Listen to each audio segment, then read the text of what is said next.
ರೈತ ದುಡಿದ್ರೆ ನೀವೆಲ್ಲ ಬದುಕ್ತೀರಿ. ರೈತನ ಅನ್ನ ಬೆಳಿಲಿಕ್ಕಂದ್ರೆ ನೀವು ಏನ್ ತಿತ್ತೀರಿ?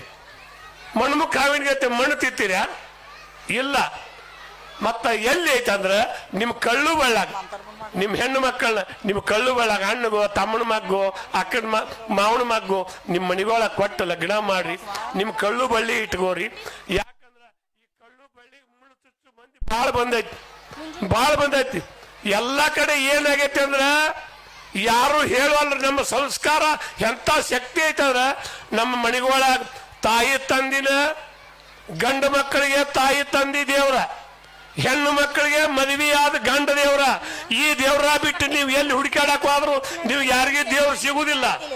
ಧರ್ಮಕ್ಕೆ ಅಂದ್ರೆ ಹೆಣ್ಣು ಮಕ್ಕಳಿಗೆ ಗಂಡನ ದೇವ್ರ, ಗಂಡು ಮಕ್ಕಳಿಗೆ ತಾಯಿ ತಂದಿನ ದೇವ್ರ. ಇಂಥ ದೇವ್ರ ಬಿಟ್ಟು ಮತ್ತೆಲ್ಲಿ ದೇವ್ರ ಹುಡುಕ್ತೀನಿ.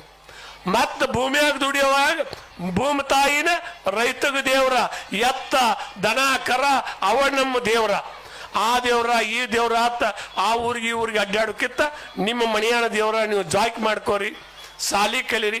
ಆದ್ರೆ ಒಂದು, ಎಲ್ಲರೂ ಕನ್ನಡ ಮ್ಯಾಗ ಅಭಿಮಾನಿ ಇರಲಿ, ಎಲ್ಲರೂ ಕನ್ನಡ ನುಡಿ ಮ್ಯಾಗ ಅಭಿಮಾನಿ ಇರಲಿ.